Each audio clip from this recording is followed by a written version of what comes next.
All right. You've heard ghost stories, but have you ever seen one leave bruises? Heard its voices? Watch it being caught on camera? This case that we're going to talk about didn't fade under scrutiny. It only got worse, more dramatic, more convincing. And if it wasn't paranormal, then what in the bloody hell was it? Stay tuned to find out.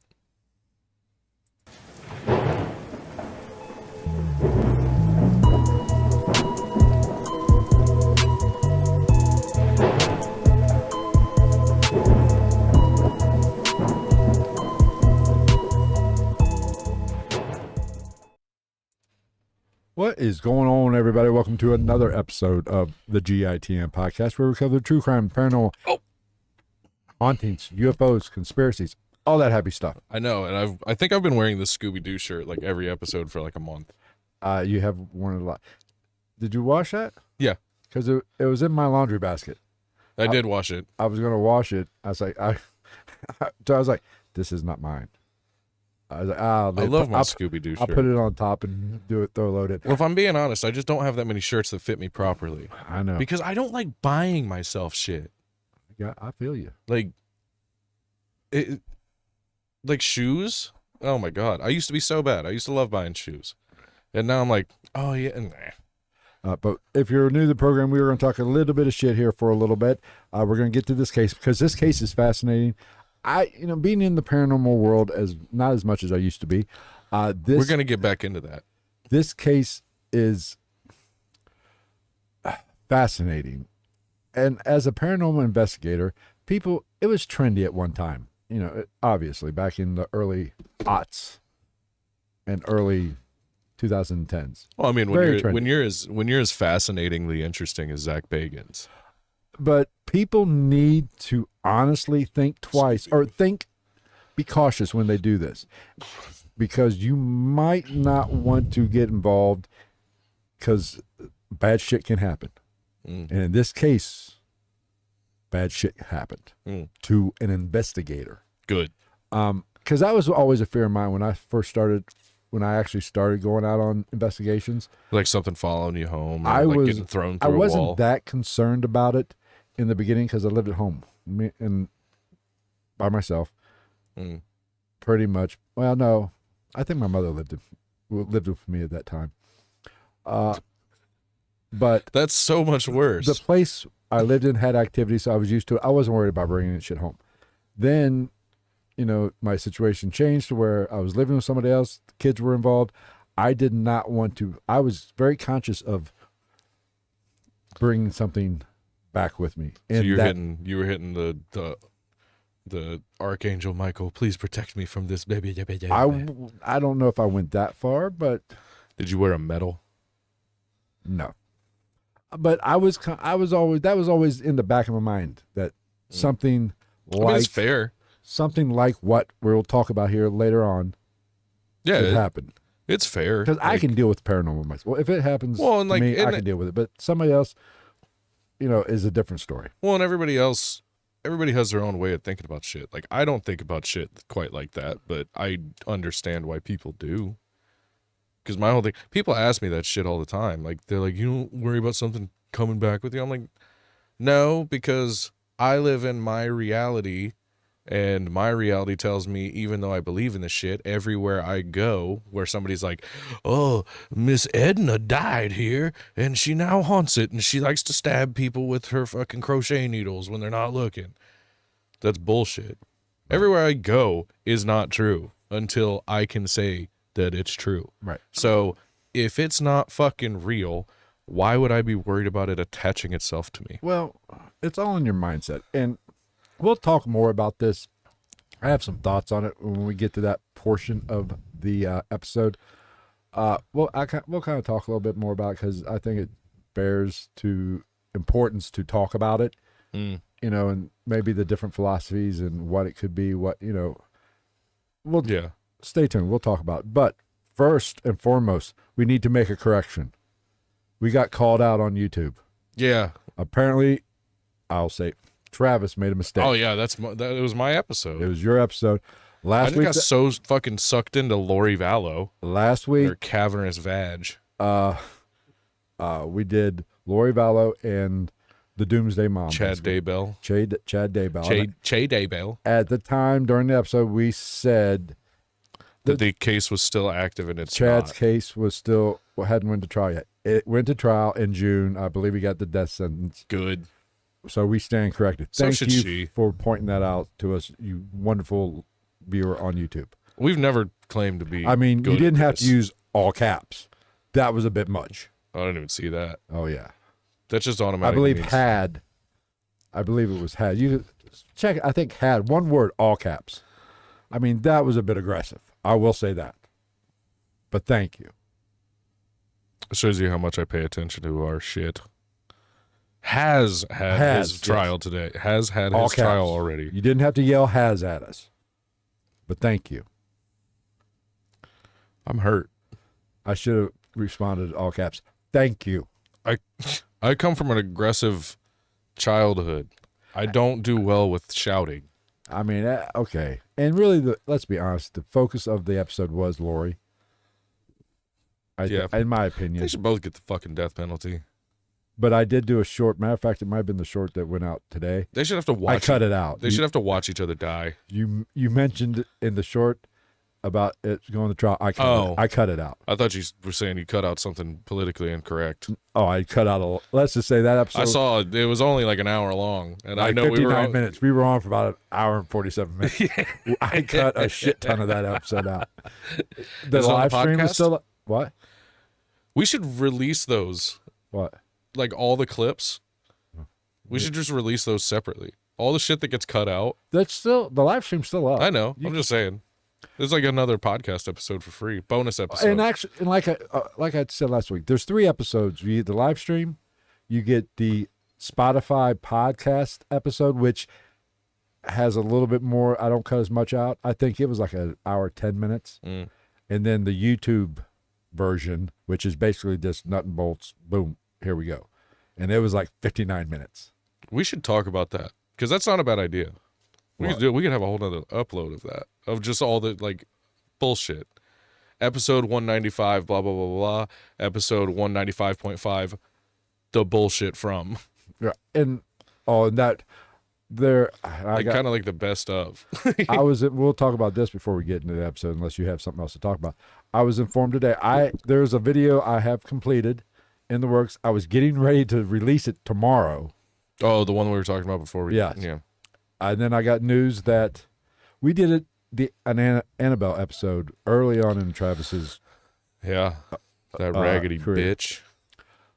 I have been going through our old episodes, updating thumbnails, maybe even changing titles a little bit, seeing if I can draw some attention to some of our older shit. Yeah.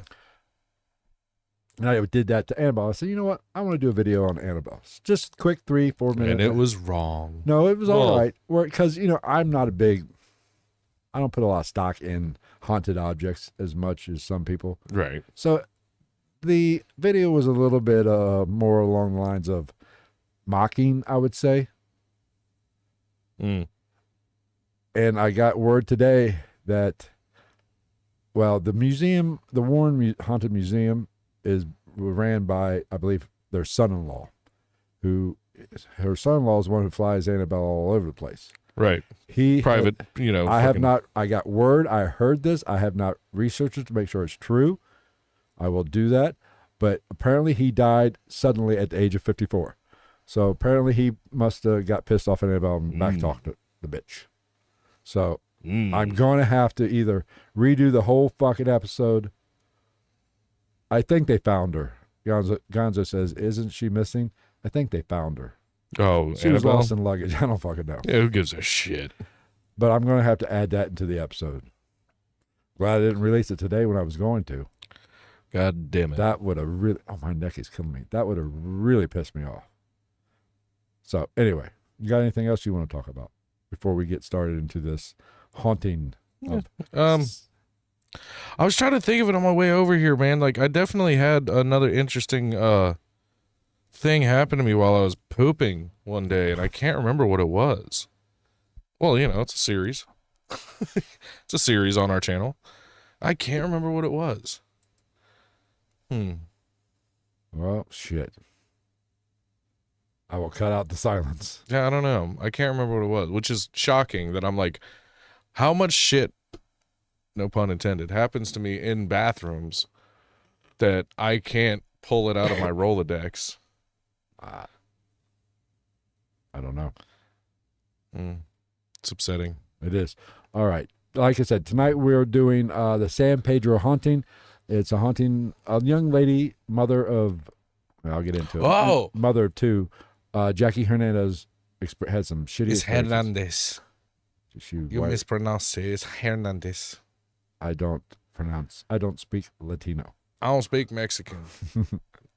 But I did find out, did you know that what's the bitch's name that faked being black to run the NAACP or whatever?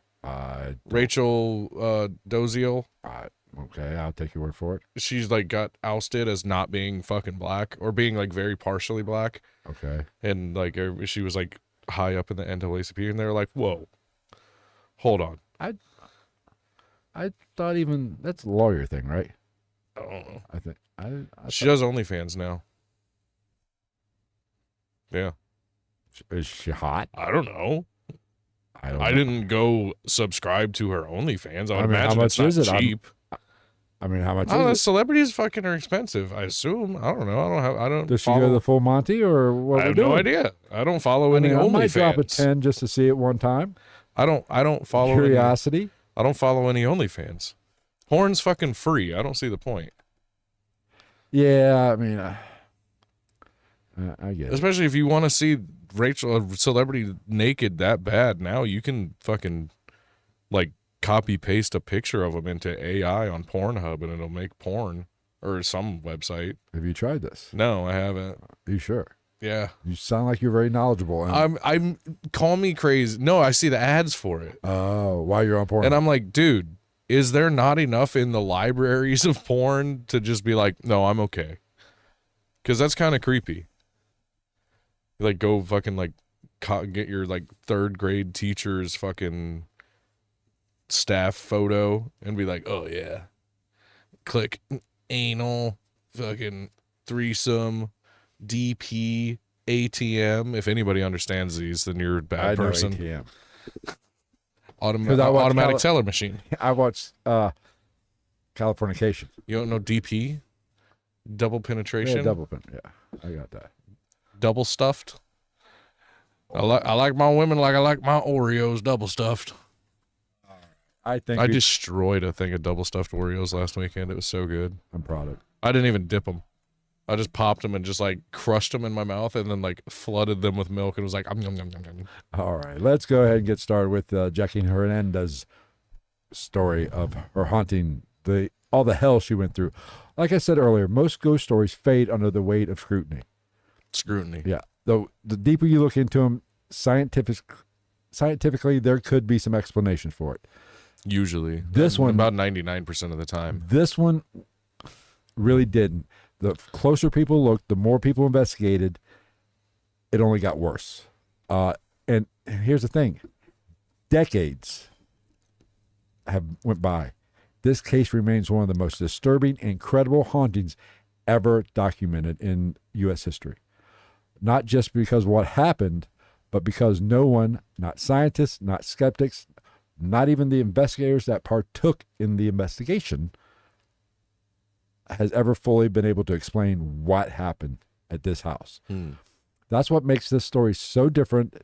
This isn't folklore. This isn't some kind of urban legend. This is a mystery that's real, witnessed, and still unresolved.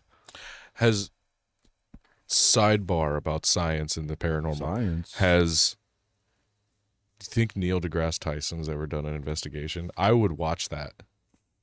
No, it probably just pissed me off. I would watch the shit out of that. They'd be like, I just caught an apparition. Well, actually, let me explain this. The atmospheric pressure difference between these two parts of the room, and then you take, moisture, and atmospheric pressure. What do you get? You get an illusion. You get what you call an entity. Stupid fucking white person with a night vision camera. I'm Neil deGrasse Tyson. You're going to get a size 13 white foot up your ass. Or like Or Michio Kaku. That'd be good. Now Kaku's- he would actually probably be. Here's the thing: he is very, for as brilliant of a man as he is, Yeah. he's open-minded. Yeah. He realizes he does it. There's still things out there that need to be proven that are, to where Neil deGrasse Tyson is kind of arrogant in that way. He reminds me of what's his name from the Egyptologist. Zahi Hawass? Yeah, how he's so. It's his way or no way. Neil deGrasse Tyson's the same kind of. I think a lot of what Neil deGrasse Tyson's thing is, I think Neil deGrasse Tyson's just been in education so long that he just is teacher-y all the time, which can come off preachy. That's I get that. I'm more I like can understand. like a Brian Greene guy. Which Brian Greene's very good at he's explaining. the British guy, right? No, he's white. I said British. They're clear. No, he's. I don't think so. I don't believe Who's so. the British guy that was always used to be on Rogan? Of an astrophysicist? Well, or just a physicist, I think.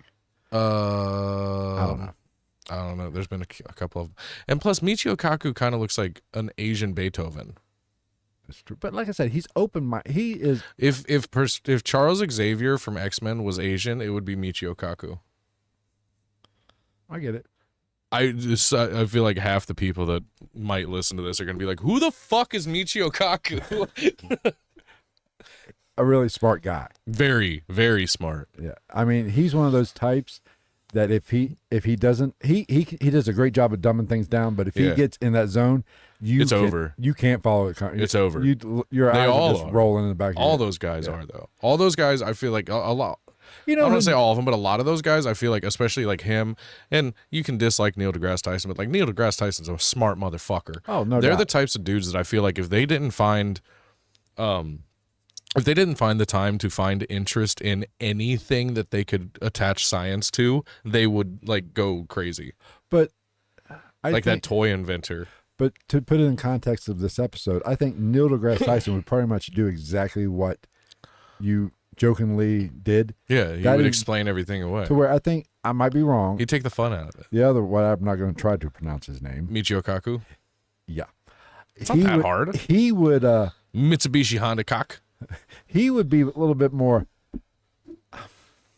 down to earth. And flattering. Not flattering is not the word.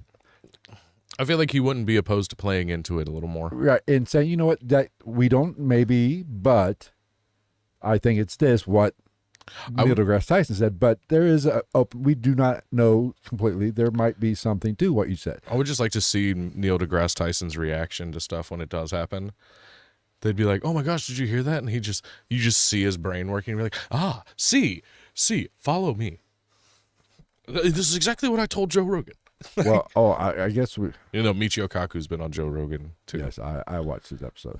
I think the guy's name's Brian Greene. He's very good. I thought that I know the name. I could be mixing people up, but like the guy I'm talking about, I don't believe is English. He's just a white college professor from like I forget where he teaches, but like he's super good at explaining astronomically out there shit in ways that you go, oh, okay.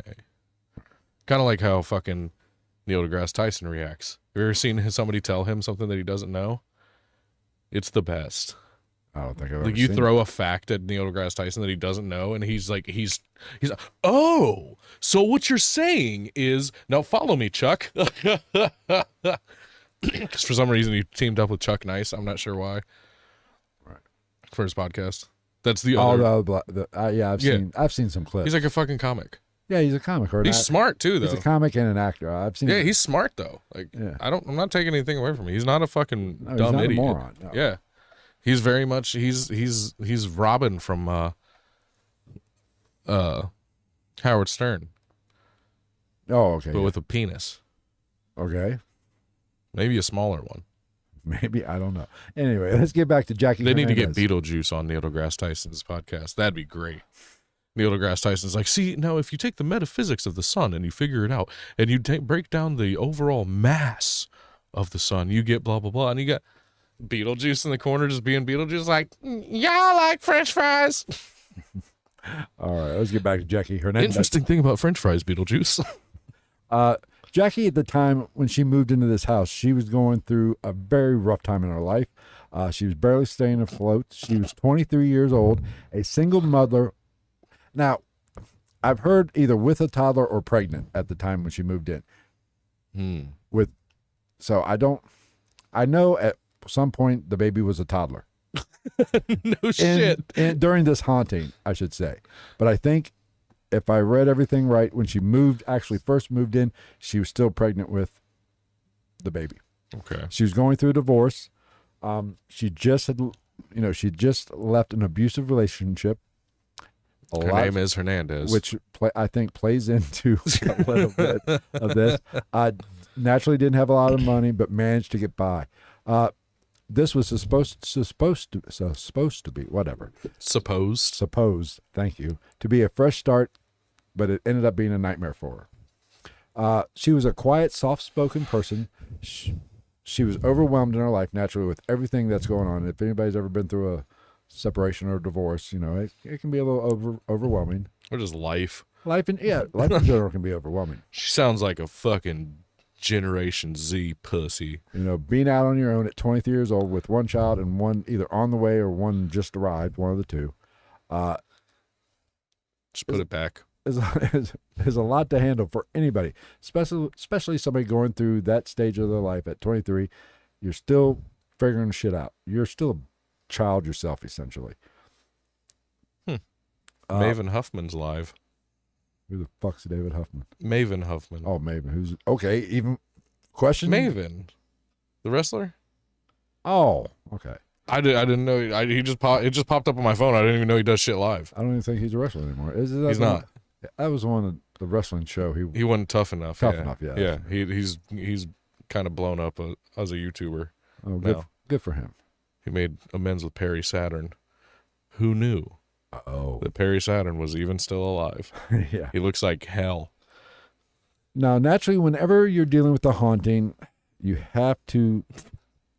You're dealing with all the same shit. Well, you have to take a close look and make sure the person isn't faking it.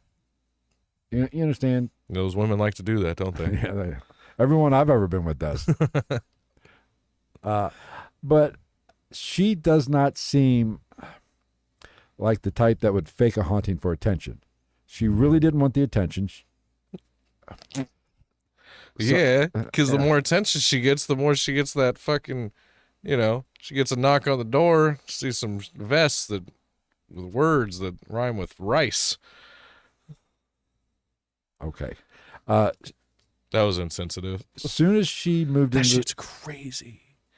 Sorry, it really is. I saw have you seen how many people are being, just in this county jail, are being held for ice right now? Ice cream? You scream? We all scream for ice cream. Yeah, but no, for real, there's so many. Just in the county jail, right down the street a couple miles away, yeah. There's so many people being held for ice there right now. I looked into it, it's literally pages. It's hot. It's hot out. They need ice. I don't think we're talking about the same I don't thing. think it's as hot here as it is where they're going to send them. That's true. Okay. As soon as she moved into this location or this house, it wasn't really a house. I've heard it called a bungalow, so it was a small house. Yeah, like a 1-bedroom, 1-bathroom. I almost bought a bungalow back in my younger years. Oh, I wish I would have. Yeah, it was a fucking deal. I could probably sell that bitch for 5 times what I would have bought it for. She started experiencing things almost immediately. She started journaling and writing things down and documenting what was going on. Sorry, her name's Hernandez. Gay. Lights flickering, strange smells, feelings of being watched, disembodied voices. First, they were unintelligible. Then one voice became clear, deep, male, and very angry.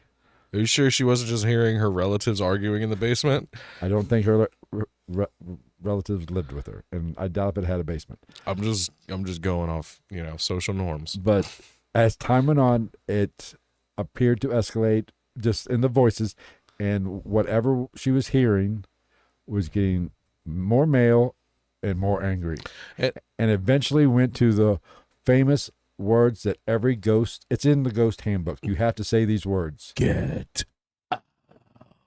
That's So what area is this in exactly? Is it in a bad area? No, not San Pedro's. No, it's a. So that's what I'm saying. I have no idea. It's a coastal. I think there's a port there, so it's not a. I mean, it's probably not.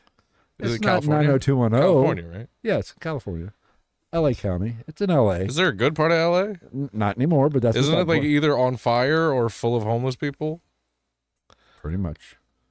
Well, I'm just trying to break down the whole like all the shit she's experiencing. And also, there's also the fact that it's a new house. You saying only poor people in bad areas get hauntings? No, I'm saying like a lot of some of this, like the voices, if you're in a highly populated area, could very well just be people fucking around your house. That's And also, like I said, it's also a new house. How new houses are fucking creepy. Like when you're getting used to a house, like how every house has its knocks and shit like that are very normal once you get used to it. It's always just like the fucking heat turns on and that one return pops down when it gets hot. Da, da, da, da, da. You know what I mean? I got you. There's one lady living on top of inside your ceiling that only comes out while you're asleep. You know, that kind of stuff.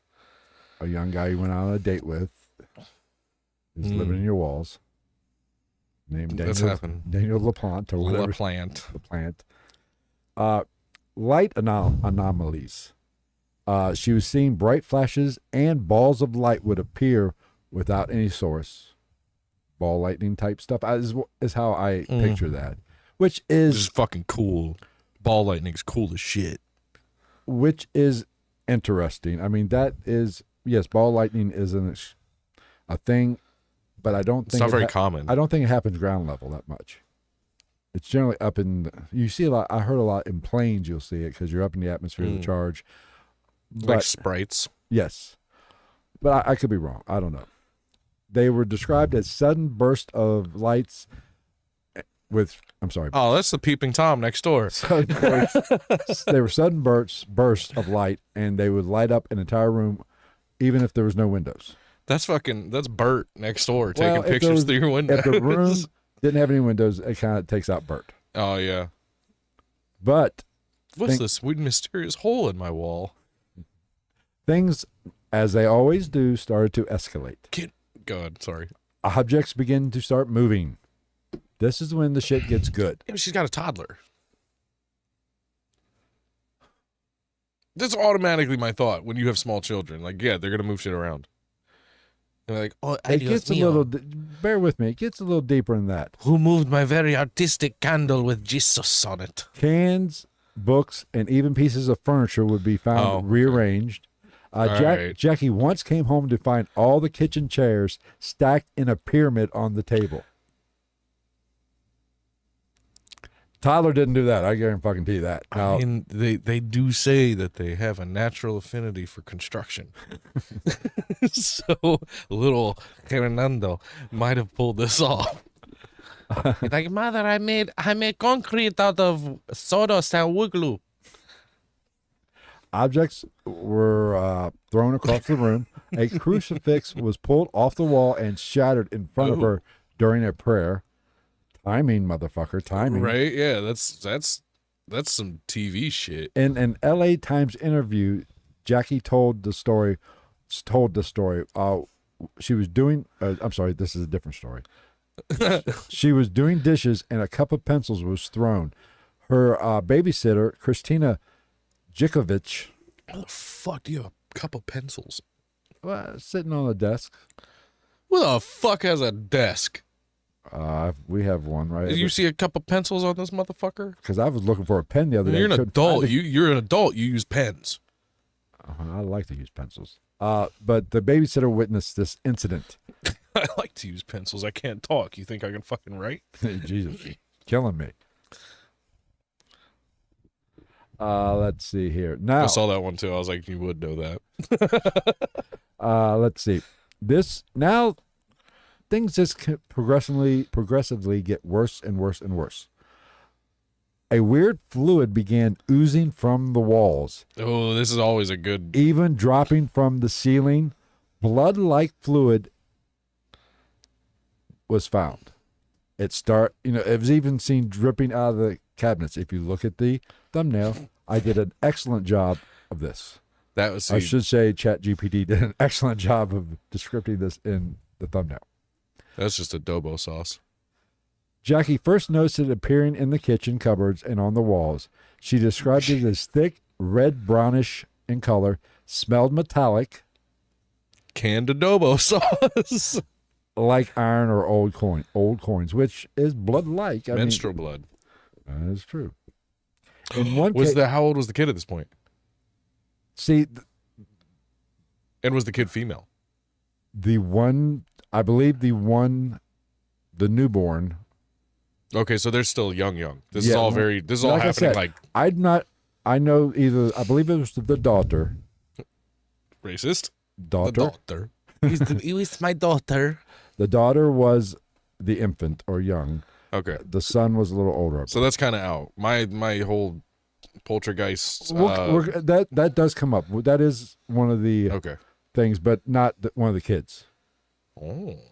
Jackie, which is a little old. Generally, it's a teenage child, female child, that is responsible for this. But who's to say with everything? Well, I'll get to it. Well, plus, wasn't the youngest woman to ever give birth Hispanic, too?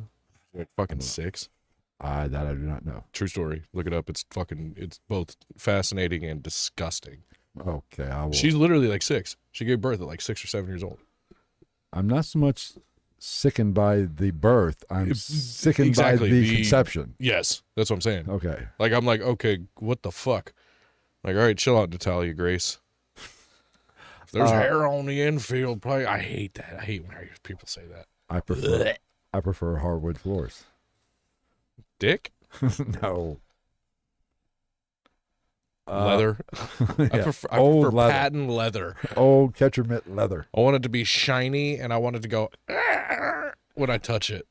Okay. In one case, it was found dripping out of the closed cabinet with no food inside, and there was no source that could be attributed to it. Yeah, naturally. It appeared multiple times across. There was nothing in the nothing cabinet? in the cabinet other than this ooze. So she really was a young mother. Yeah. She just had fucking Kraft mac and cheese and water. Yeah. It appeared multiple times across several days. This just wasn't a one-off thing. That happened at the house in Indiana.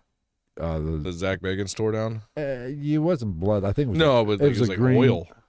It was a greenish ooze. I was like, ooh, it's anointing oil. Which is a lot of ectoplasm. A lot of people associate this kind of activity with demonic type hauntings, I guess. Isn't it supposed to be a mocking of something from the Bible?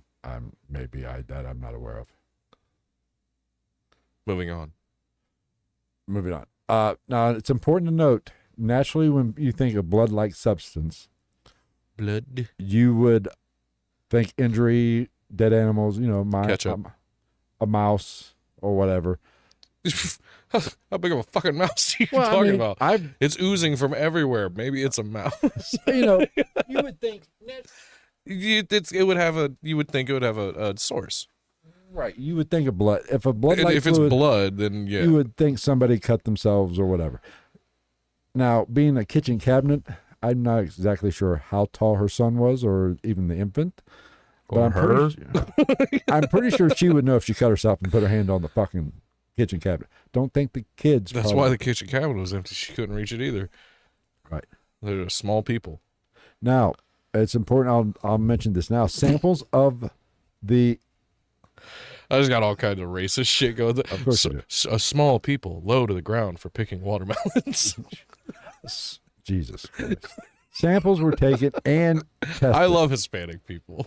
Let's see. The investigators, Barry Taff and his team, collected, and this is the people that went into the investigation. I'm mentioning him a little early. Barry Taff. Is he attached to something else? I feel like I know that name. I don't know. Nah, I don't think so, but I don't know. It could be. But during their investigation, they took a sample of this reddish brown ooze. Yeah. And had it tested. That's period blood. The sample was tested at a private laboratory. The results of this were very strange. It was organic material was present in the ooze, the lab found high concentrations of human red blood cells, but no white blood cells. Oh, Izzy's here. What's up, Izzy? I hope you enjoyed my very racist joke about Hispanic. Yes. But it's It's important. like the fifth one. It's important to note there was no white blood cells. So it's not blood. Yes, it is blood, but it's generally So it's AIDS not, blood? not living blood. AIDS blood. No, it's Is that? no, but they can separate white and red in laboratories. They can separate. Yeah. So either they got this blood from a laboratory and sprayed it all around, or something non-living. Or I take that back. There's another thing I'll mention. See, if this was a movie, this would be where would she find that much blood? Like, sir, look at this. A contract with her name on it to clean the Hawksworth Blood Center after hours. But the important part of this, it had no white. There's a, as you blood? said, the synthetic blood. Yeah, true blood. No, because this was, what, 70, 89. 89? Yeah, I don't think they were doing... Well, I mean, was Eric Northman around? I don't know. But it's important to note the red blood cell you would think in a laboratory, or the no white blood cell I would think laboratory, but it definitely didn't come from an open wound. Unless, I will say this. Maybe if somebody had an immune white blood cells, what I believe, I'm not an expert. Does that have something to do with anemia? Yeah, or no, I think our white blood cells, when you get cancers and shit like that's what elevates to fight said cancer. I mean, with your when your immune system jacks itself up, so the white blood cell counts rise. Because I think that's how they test for cancer nowadays. I think with insurance, if you get insurance, like life insurance or whatever, they'll take a blood test and they're measuring your white blood cell counts. Yeah. So when you're sick or fighting off diseases or whatever, not just cancer, but any kind of disease, what the fuck are you going to make a joke about? It is to say, so you're saying racism's in our blood? No. The red blood cells just sit around while the white blood cells go to work? I think the white blood cells are tied to our immune system to where... Yes, I believe. I don't know what the fuck red blood cells do. I only know anything about white blood cells. Because the red blood cells carry oxygen. Is that what it is? I think so. But the white blood cells, they say, okay, it didn't come from an open wound. Unless, I'll say this, unless maybe somebody had an immune, the fuck off me. An immune issue that... An immunodeficiency of some sort. Or, I don't know. I don't know if you can live with just to play devil's advocate, I wonder, can white blood, like if it's old blood, maybe white blood cells deteriorate faster? I would imagine. I don't know. It's a good question.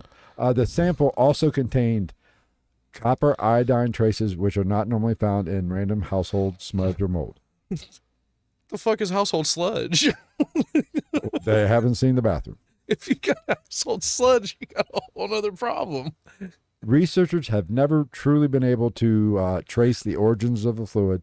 There was no animals in the house to justify, rat blood. Yeah. No pipes burst, no injuries reported. So that is a very curious aspect to the haunting. Yeah, and plus, I mean, what?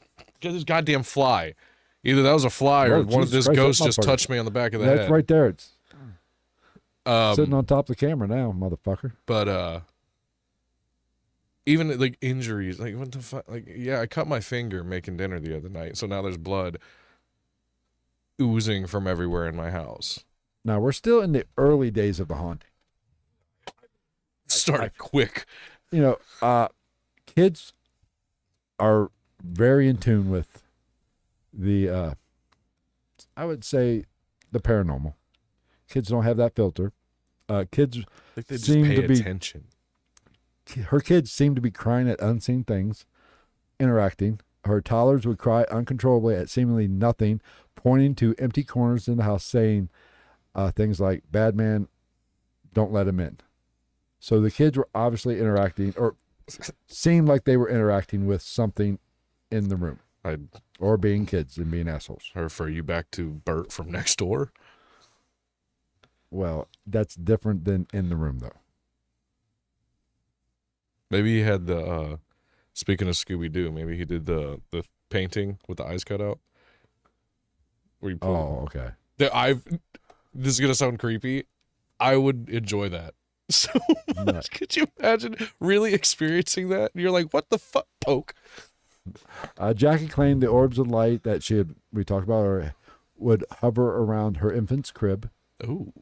Which, have you ever seen that one video, or was that, no,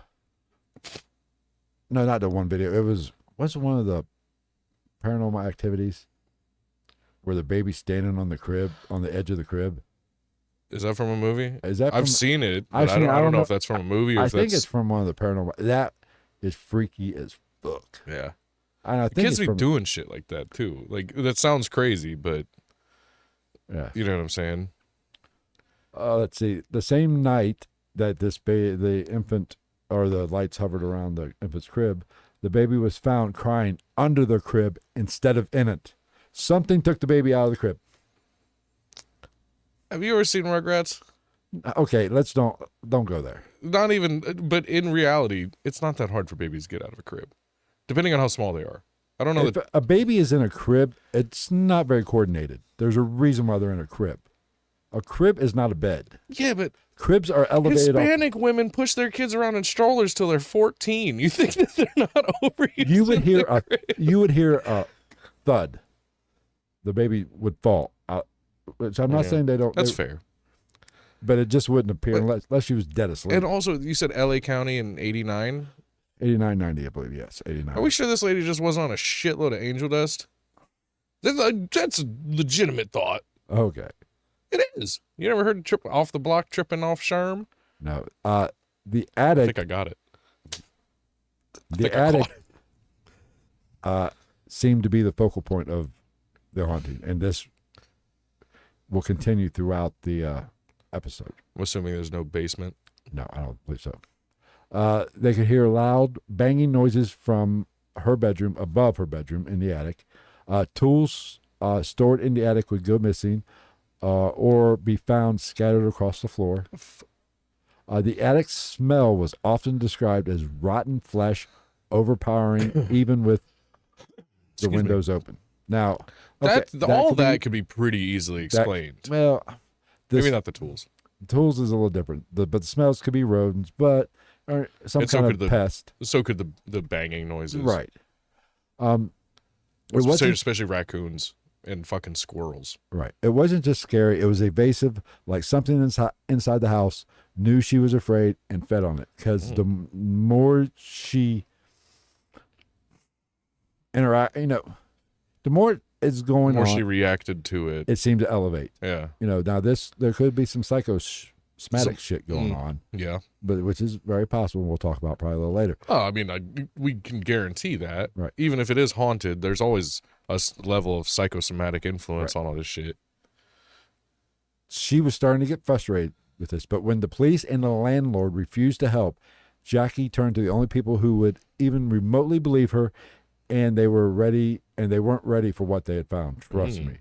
This is where things get interesting. And when I said if you want to be a paranormal investigator, play stupid games, win stupid prizes. Right. There's some stuff you turn down. This is where the investigators enter the picture. They walk in like Monsters, Inc. Yeah. Jesus Christ, correcting my grammar all the time. Paranormal investigators Barry Taff, Jeff Wheatcraft, and Brian H. were the three main people. I think Brian was the cameraman, I believe. Oh, so just nobody gave a fuck to know his last name? I think he's kept pretty quiet about this, I believe. Pussy. I think I do mention his. I did find his name. I think it's later on in the notes. The equipment they brought were your standard paranormal investigating equipment: cameras, EMF detectors, recorders, infrared thermometers. Which Oh, that's all, pretty. That's top-notch shit back in '89. Yeah, I didn't know they had all that in '89.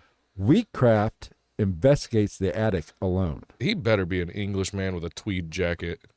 Now this is. Jesus Christ, my ADD is kicking in. Now this is where things get interesting. There are pictures of this you can see. while he's up in the attic doing his paranormal investigating duties, investigating the paranormal, talking to nobody, or so we thought. Ghost hunting. Something grabs him. Something wraps a cord around his neck, and he is hanging by a basically, I believe, a nail. What's the racial background of this paranormal investigator? He is a white man. What? So we can rule out racist old white ghost. Right, I guess. There is That photographic. was a kind of legitimate question. There is photographic evidence of him coming out with the cord still around his neck, looking like he's in shock.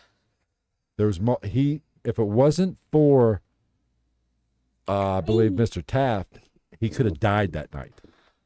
He would have. So somebody was up there with him. And it wasn't a person. But I mean, somebody was up there with him to like. It was an attic through the ceiling. Yeah. You crawled up the ceiling. Barry was at the bottom, wasn't up there with him. But he could hear what was going on, and when he's basically struggling and calling for help, I'm assuming the best he could, Barry went up there. That's what I meant. Like, so somebody was close by. Yeah. But nobody was actually up there with him. So there's somebody to, in some way, shape, or form, corroborate this event.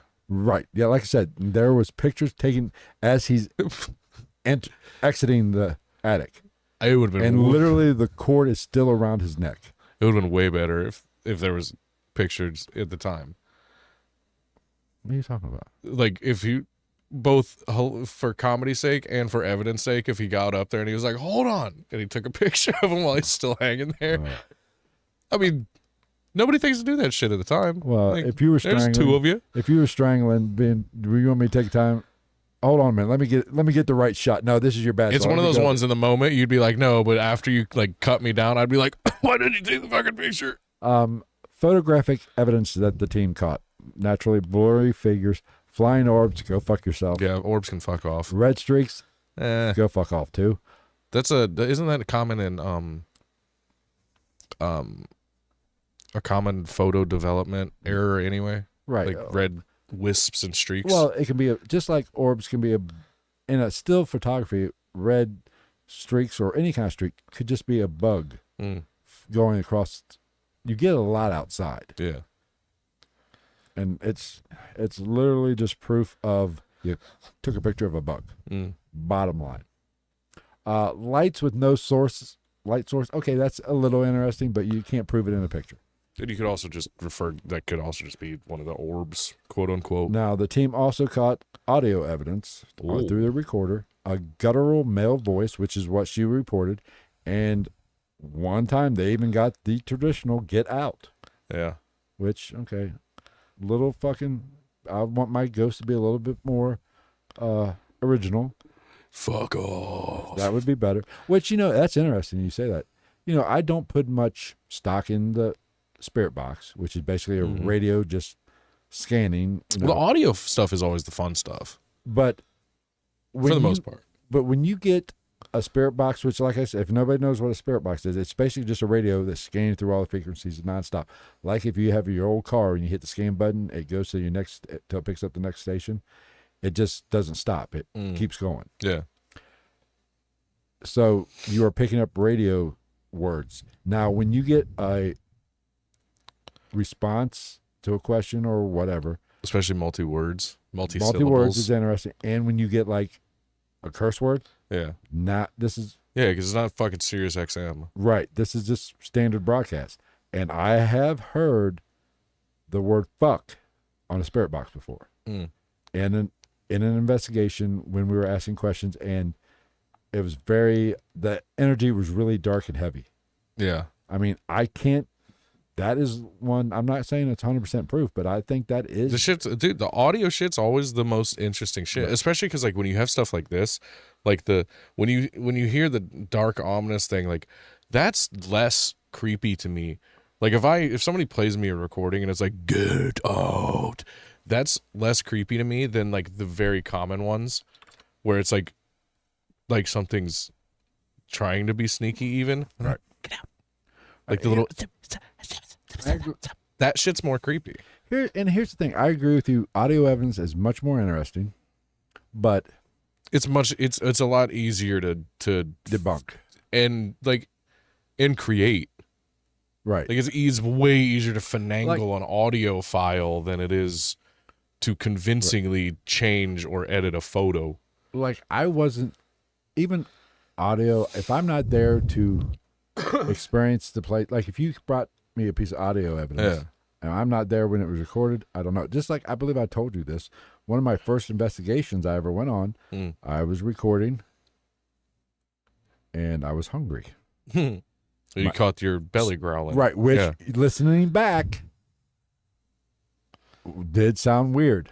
Yeah. I could have very easily said, "Ooh, I got some." Yeah. Yeah, I've heard multiple recordings where it's like, yeah, it sounds like some shit, but that doesn't necessarily mean that it is. I mean, photographic evidence is a little bit like that one picture I have from my time at Rawls. The figure. The figure. Yeah. Now, you have to take my word that there was no lights. The room was completely dark. The only light is the flash from the camera. Because if there is a light source behind me and somebody behind me, it would cast a shadow. Right. Now, I can attest and I guarantee and I promise that I was in a pitch black dark theater and the light that you see is the only light source. Yeah.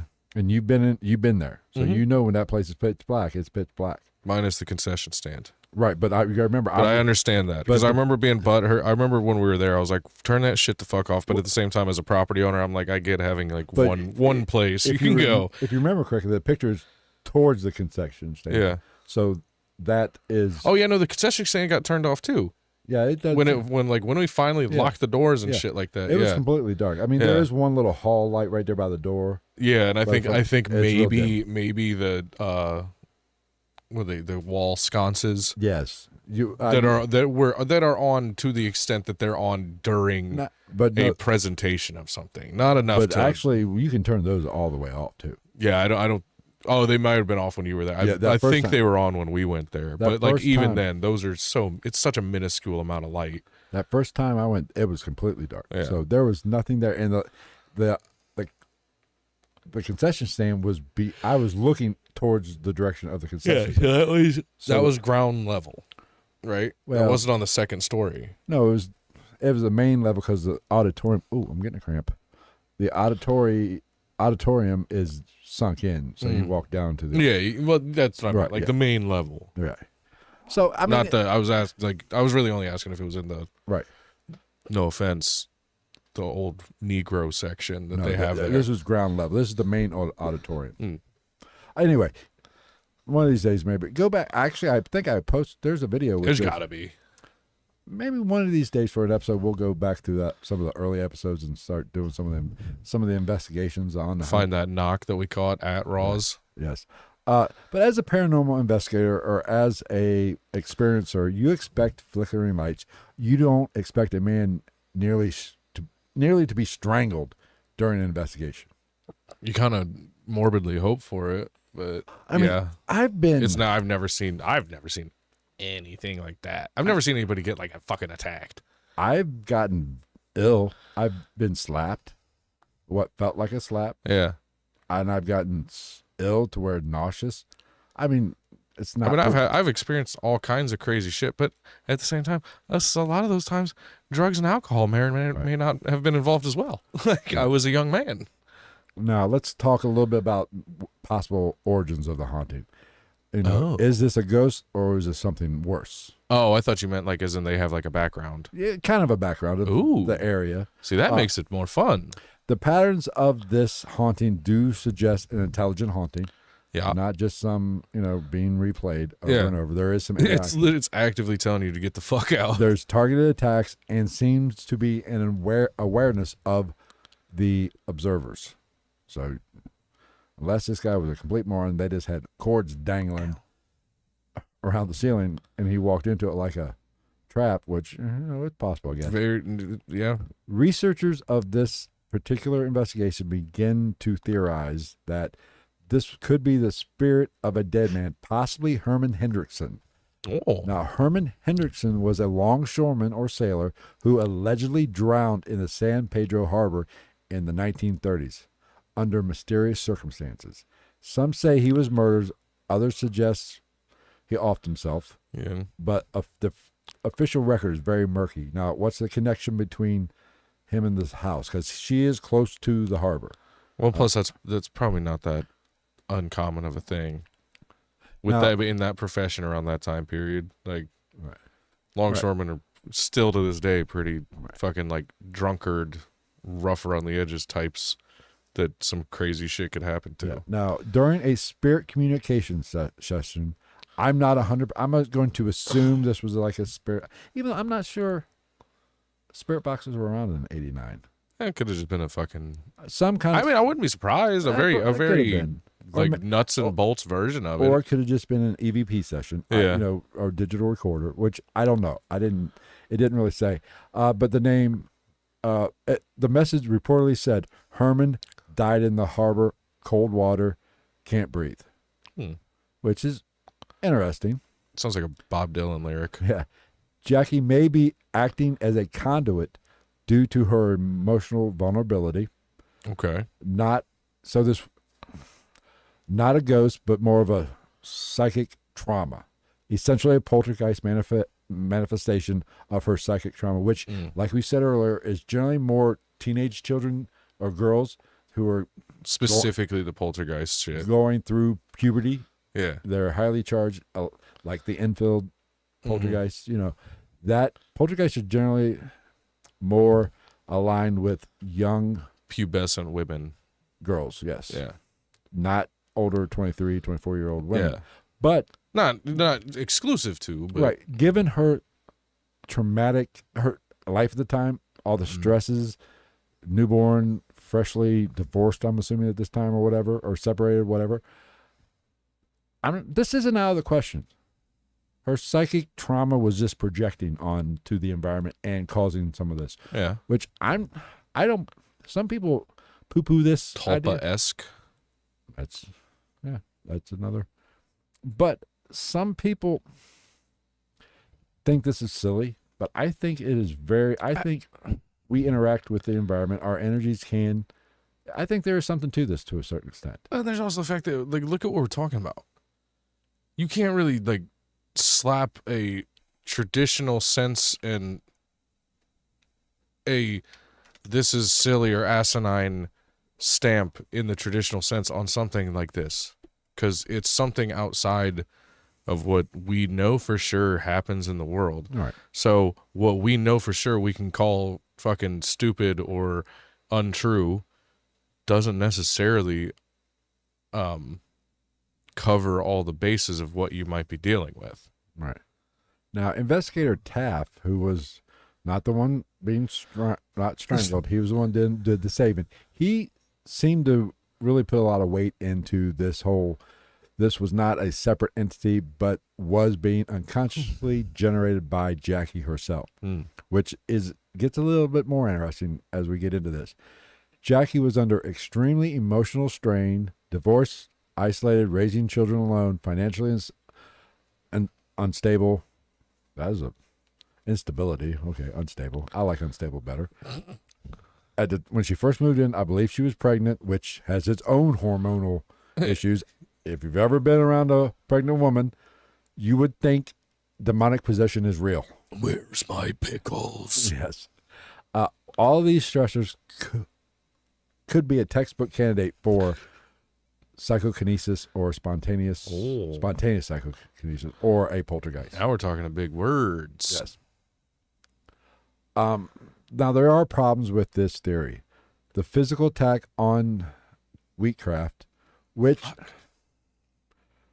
I don't necessarily think it's not possible. If it's implausible in a poltergeist type environment, I don't think it was. I think it could just be wrong place, wrong time. I don't think it was. He could have just been her emotional state, the interaction strangled him, put a cord there. The cord mysteriously, and he just walked into it. Yeah. Realistically, that's probably what happened. Was it directed at him or done to him on purpose, or did he just happen to be there when this manifested? So it's interesting way to look at it. I don't know though. I mean, yeah, because if you think about it from an actual, like, the standpoint of, like, knowing anything about that shit, like, okay, unless we're talking about a horror movie level haunting, Right. like, it's pretty fucking out there, even if a place is legitimately haunted and, like, I go in there and I'm like, yeah, it's fucking haunted. It's pretty fucking out there to think that something rigged it up that well. That it was just like, it's just like, boop, doop, right there when the guy walks by. Right. There's Now, like Wile E. Coyote the fuck out of him. now, equipment captured clear external phenomena not related to her mood. Which, here's the thing as an investigator. If you do believe that maybe this could be a poltergeist type scenario, I think it would be very easily proven one way or the other. You see him? You see the dog? Or is that? No, I thought I heard him whine. I think I heard him whine too. But I think this would be very easily tested. If you believe that this could be a poltergeist and she is interacting, you need to take her out of the environment. Kill her. No, just remove her from the house and then do at least one investigation with her not in the house or in the general vicinity. Yeah, I was just saying, you can't like put her in the fucking backseat of the car. Right. He's whining. Put her in the hotel, motel, Holiday Inn. And if you do get the same type of activity, that could prove to be or take away a little bit from the poltergeist type activity, I believe. Yeah. The hotel, motel. Now, funny you should mention it. Inn. Other people have suggested that this is an interdimensional entity or the Tulpa hypothesis. Wait for it. If the house keep acting up, then you got a gin.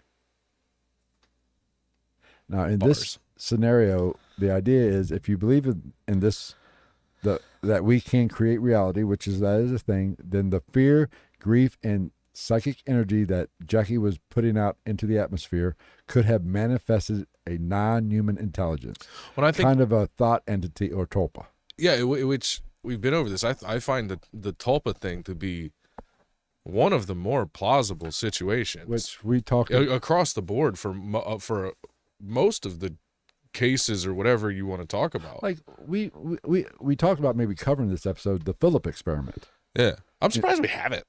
Where, a group of scientists. Have we? I think we might have briefly touched on it in an episode. Maybe. I know we did a Tulpa type episode. Because the Philip experiment is very possibly bullshit, but super interesting to talk about. To where they actually created a ghost. A ghost with a backstory. Yeah. And the fucking and ghost mood. showed up. Yeah. He was a pissy little bastard. And other people experienced it. Yeah. So he was an angry boy. In that experiment, they manifested a Tulpa type haunting.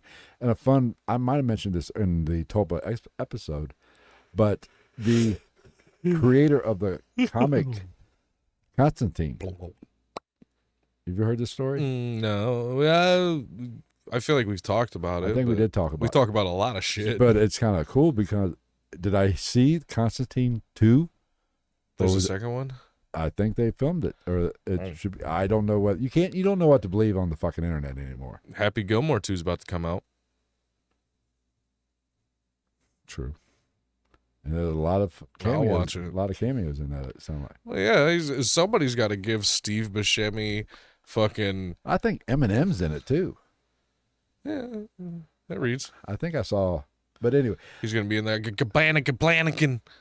Whenever I would assume somebody that creates a comic book puts a lot of time, a lot of mental energy into writing said comic book and drawing it out and all that shit. And the creator of Constantine, the comic book, one day, said he saw he was sitting at an outside coffee shop or a restaurant, and Constantine, what he created, walked by. Yeah. And even looked at him, if I'm not mistaken. I could be getting it wrong. That's just a dude. Now, could it be like my boss thought I had a Tulpa that did a podcast on stupid shit? I should have played that off. He's been like, what are you talking about? That's not me. What?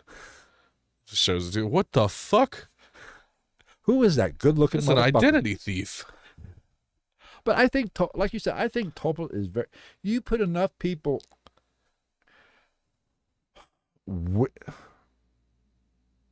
enough people putting mental energy towards something. That's okay. Let's talk about religion for a minute. Kind of the same thing. Is it possible? What if God was a tulpa? But if enough people put Enough energy and enough thought and enough prayer into it over the centuries, as we have for 2,000 years, intent, I think, is Right, what it we was a might be good going word. for. could God, Jesus, be real? We created a tulpa. Well, I mean, it's and that's possible. what we talked. What we were, I mean, I think we talked about it with Slender Man. Exactly. It could not. Yes, it might not exist.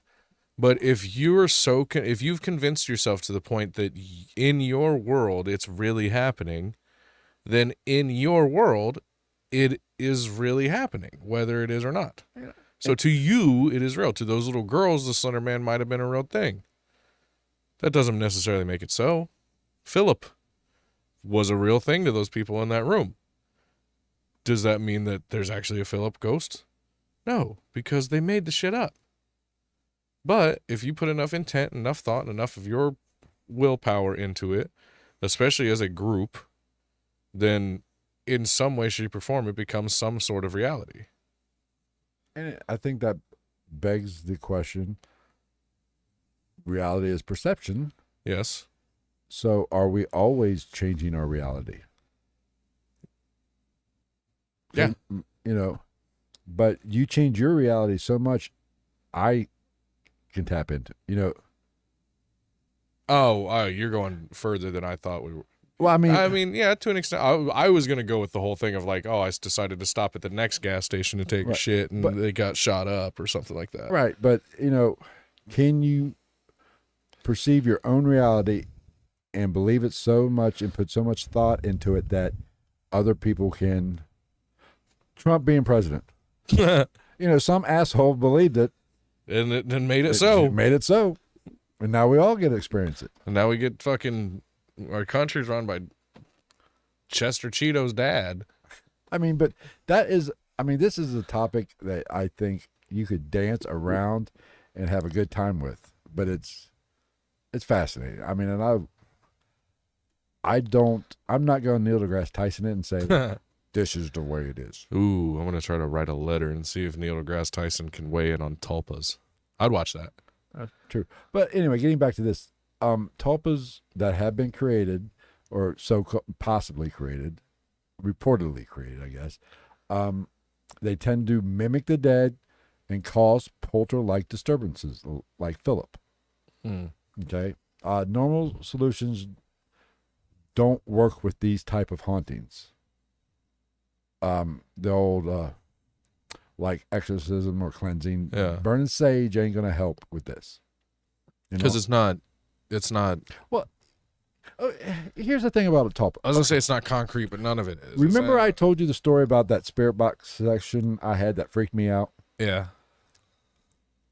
Could I have created a tulpa subconsciously in my mind?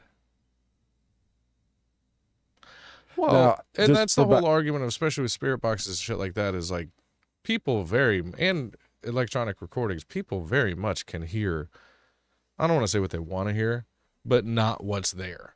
Well, and just to give the viewers a kind of a backstory out, I had a response on during a voice or spirit box session that was very personal, that very few people, nobody that was in the room or with me knew about it. There was only a very select few that know about this, I'll say person. Yeah. In my life. So, and this person said, or this voice on a spirit box said they were this person. Nobody in that room knew about this. Now, did I manifest that? Did I? And it was the same investigation. It was I debunked 90% of it because of high EMF right by the little girl's freaking head where she slept. Yeah. And you can only fucking throw coincidence out as an explanation for so much But after at a certain point. Did I, because I was on an investigation, there was a charge, there was something off about the house a little bit. Yeah. Did I project that onto that spirit box, and it was a Talpa-esque type thing that Or could your mind did that come out on recording? No, it came out, but other people heard it. The name that was said, other people, and I even ended the session, and I pulled people aside. I said, "What name did you hear?" Liberace. And they all said the name. Yeah. I was like, okay, it just wasn't me hearing it. So, but did I create that? Create kind of a mini Tulpa. I mean, it's interesting. Yeah. These are things science can't explain. Right. I'm sure they can in some way. I don't fucking know. Bill Nye could probably figure it out. Now, okay, getting back to the house. The house was built on old port land. The area around San Pedro has a long history of drowning deaths. Being by the water, of course it does. Yeah. Shipwrecks and military activity from World War II.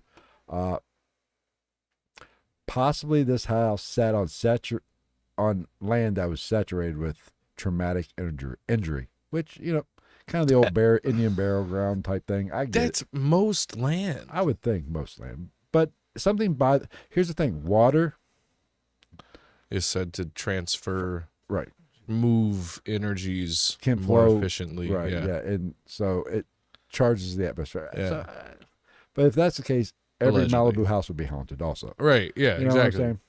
Every house on the bayou, which I think is, I'm pretty sure every bayou house is It haunted. begs the question, if trauma does draw the dead, what exactly did Jackie walk into or bring? I mean, it's a good question. Especially to the point that, like, if you're talking about something to do with the land, that it's just her, not the neighbors. You know what I mean? We'll talk a little bit about it here at the end. Okay. Okay, if you listen to us, we like to kind of cover both sides. Let's talk about the skeptic and scientific side of this. Natural explanations of this. Infrasound does cause unease. I harken back to the Outlaw Pass. EMF sensitivity, like what we've just talked about. Poor electrical insulation within the house. If you are sensitive to EMF, does cause the paranormal activity. Yeah. Or paranoia of being watched. Yeah, it can make you like temporarily crazy. It can make you physically ill. Like I believe Lamont or somebody in the chat earlier, we were talking about the ooze, wet mold. Taking in mold could. Yeah. Carbon monoxide has something to do with it. Sleep paralysis and stress hallucinations. Now, Stress hallucinations is a new one. I would buy that with Jackie. Mm-hmm. But when other people are experiencing something, okay. They're not having the stress hallucinations. Yeah, if anything, it's something environmental. Yeah. Always, like I said earlier, there's always going to be that element that believes Jackie was faking it. Yeah. Which, is not out of the question. Now, where these theories break down is the physical evidence. The blood, ooze type shit. Mm-hmm. The investigator witnessed what the investigators witnessed themselves, what they caught. Did they see any of that? The blood or ooze? Yeah, they're the ones who took it to get it sampled. Okay. Yes. Their evidence that they caught, their audio recordings. I'm not sure if they caught any aberrations on camera, but take out the orbs, take out the red streaks. Yeah, fuck off. I'm throwing those out. Now, what would be Jackie's motivation with this? Back in '89, there was no money in. Right. This wasn't 2005. Yeah. Where you could maybe make a little money off. I was gonna say, like, haunting. you make the argument of like the whatever the Amityville family was, the Ammons, which was the house in Indiana that Zach Bagans tore down. Right. That movie's officially on Netflix now. Demon House? No, the movie remember how the lady that lived there at the time that claimed all this crazy shit with her kids wouldn't speak to Zach Oh, Bagans. yeah. And then like her cousin or something like that Yeah, told him it's got her because she had a. Oh, that's she out? was talking to somebody about a movie. Oh, it's out? Yeah. Oh, I'm going to have to watch it. Have you seen it? I think I started it. So shitty? I don't recall. Well, you have to tell me. I watch a lot of shitty horror movies. I've watched like fucking 3 just this weekend. You'll have to tell me the name of it, and I might have to check it out. I watched a fucking like Filipino one last week. Of course you did. It was not good. Yeah, it was a cool idea. Now, but look, I think being poor does not motivate like, her to fake this. The fuck? I think it's called like House of the Devil or something like that too. It's like I'm like, damn, you didn't even fucking stray far from the documentary name, you fucking pussies. But being poor would not be a motivational factor for Jackie to fake this. Not at the time. Because at the time, no. Now, attention, okay, fine. If she wants attention, I will give you that. But being poor does not mean she would do it because there was no monetary gain to be made. Yeah, there's no social media or anything like that. Attention, yes.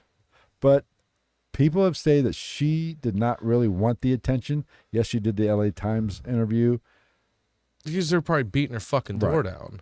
So what happened when the skeptics say, I can't explain this? I mean, that's a good question.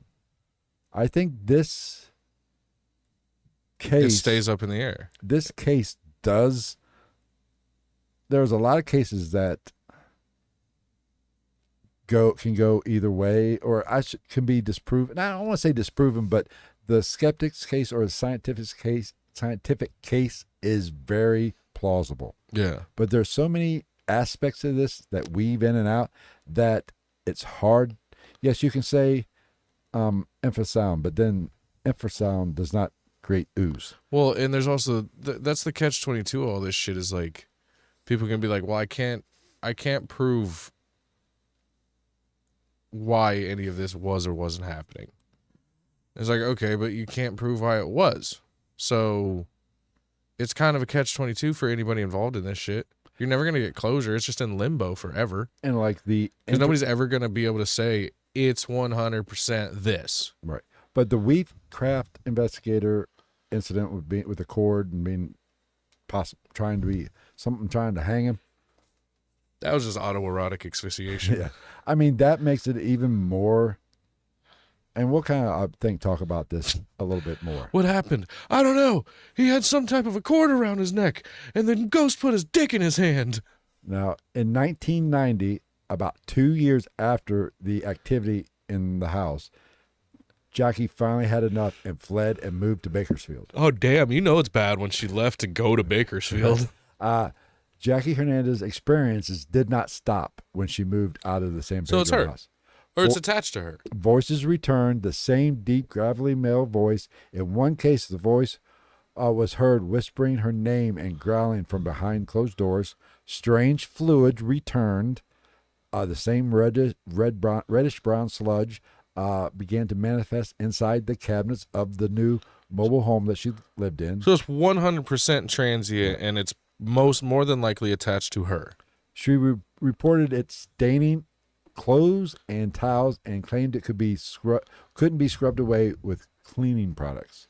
Did she throw some bleach on it? Right. Bleach kills everything. The objects began to move again. Put down the Fabuloso and use some fucking bleach. Furniture began to shift around at night. Electrical appliances would turn on and off even when they were unplugged. Now that's interesting. You know, TV turning on or, you know, a light. And you can't call that a surge. There's no, like, you can make the argument of a surge for like never going, a surge of power being in a cable is going to be enough for like a beep. It's not gonna, the TV's not gonna turn on. You're probably not even gonna see the screen. You're probably just gonna hear like a thing, like the tube or something like that activate for a split second. Even if no matter what, you have to take them at their word.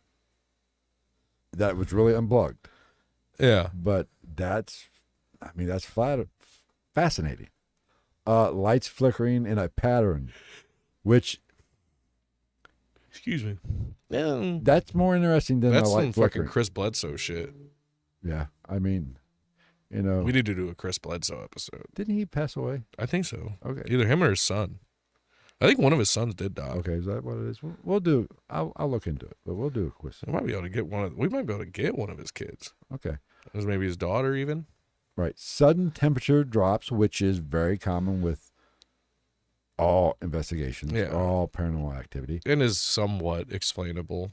Would cause rooms to become icy cold, even enough. Now, this is where it gets interesting. Even enough to cause condensation on the windows. Now, temperature drops is one thing, but I have that in my room. Well, that's because you got the air conditioner on. Yeah, but if you that would explain both of them. But you don't have an air conditioner on. This is a mobile home. Yeah. Known for air conditioning. I mean, I've lived in one. Me too. You better have AC. Right. But anyway, thermometer reportedly recorded a drop of 20 plus degrees. Yeah, that's fucking crazy. In seconds. I mean, so. Unless the thermometer was, the only way you're explaining that one is if you turned off the air conditioner for this purpose, played the fucking thermometer on the air conditioning vent, and turned it on full blast. I tell you, I'm going to assume something here, but we'll talk about it in a minute.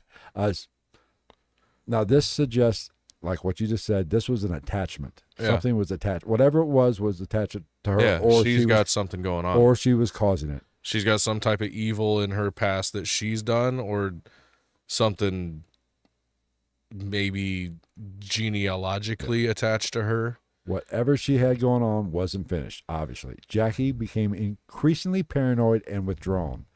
She told friends and investigators she felt like something was watching her from inside her mind. She's schizophrenic. Which, if you deal with this as much as she did, I think, it could drive you crazy. Oh, yeah, I'm the first one to throw, like, schizophrenia and shit like that and bipolar disorder on a lot of this stuff. But, like, 100%, if all this shit's really happening to you, it basically would. Or some form of. It basically would give you schizophrenia without having schizophrenia. Or maybe some sort of or whatever. PTSD. PTSD, yes, there you go. That's very possible. I'm not a medical doctor, and I did not stay at a Holiday Inn Express, so I don't know. But her son, now a bit older, reported seeing a man in the wall. In the wall? In the wall, a la Daniel Laplante. But he would see this male figure at night. In the wall? In the wall. That's what it said. Now, what that means, take that for what it's worth. I was going to say, that's the wording. Not to sound douchey, but that's very interesting. Now, could that mean a male shadow figure on the wall? Yeah. I don't know. Or was it like Robin Williams and Jumanji when they like rolled the dice when he was halfway through the quicksand floor and it turned back into hardwood? He's like, yeah. I only do the Rock's Jumanji. Ew.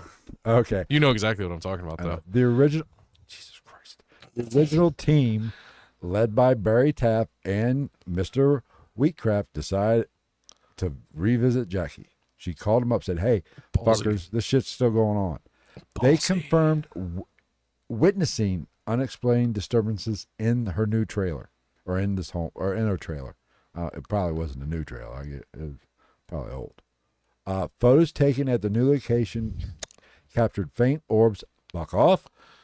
Shadow figures. Okay, a little bit more interesting. Consistent with earlier evidence in the San Pedro location. So very similar. Do we know anything about her ex-husband?